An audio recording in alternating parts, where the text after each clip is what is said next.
Hi guys. Whenever I start with either an educator or a service provider or a group of educators in training, which has happened a number of times this week, so I'm not sure whether you know, I attend staff meetings, I do Q&As, I work with educators, so whatever that looks like. Anyway, I often start with one question, and that gives me an indication of which direction to go first. So when you're recruiting new staff members, educators, or if you're recruiting, or if you're measuring where people are, or if you've got an educator, if you're a service provider and you've got an educator that that may not, be performing as well as you would like, or may not understand something, or whatever.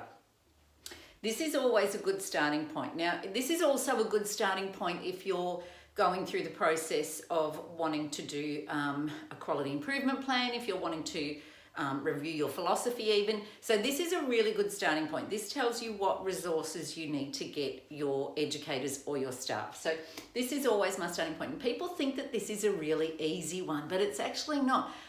I would say out of 100% of people that I ask this question of, I would say 98% of people get this wrong. And this is a real clear indication that they're not that they don't understand the legislation or the standards. That's not what it indicates. It indicates that potentially they don't understand the legislation or the standards, those sorts of things.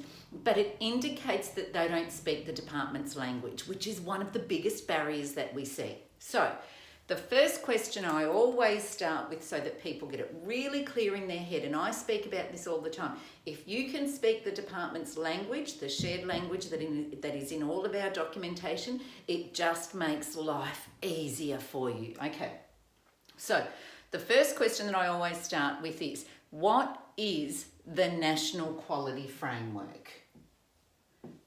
Now, listen to the question.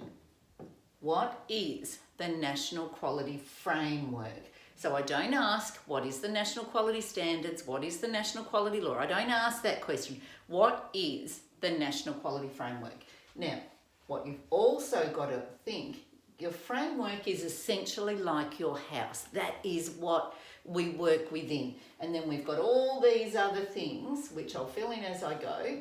We've got all these other things that work within our house, so to speak, so which is very good because that really directly relates to family daycare, okay?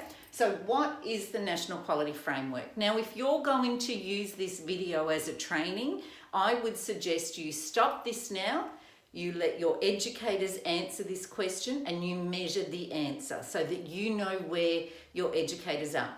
If you're an educator by yourself, stop the video now, write down your answer, and let's see where you stand. Remember, 98%, where am I going to write that?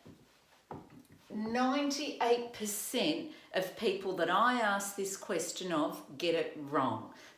Doesn't mean you all do, that just means the 98% that I've spoken to so far have.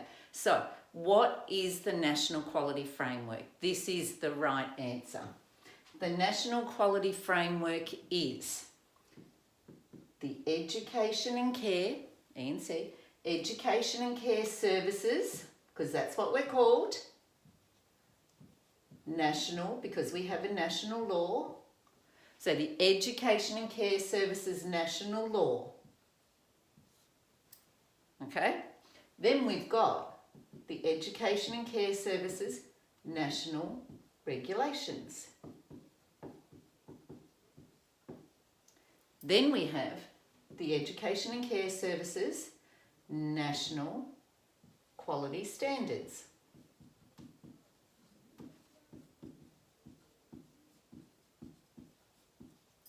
Yes, and then we have the what's called Education and Care Services National Approved Learning Frameworks.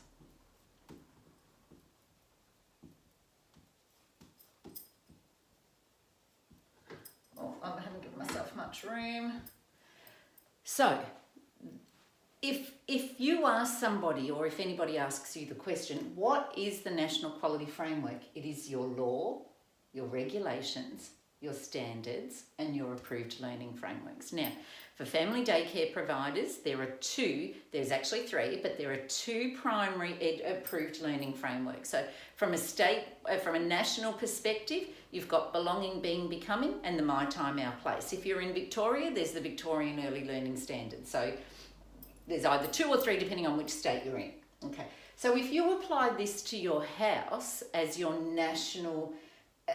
national quality framework, this basis here, this what holds your house up, this holds everything together, that is the law. Okay, what holds up your walls, that is your regulations. What holds your ceiling is your standards. Get it? And then your approved learning frameworks are in your internals. Does that make sense?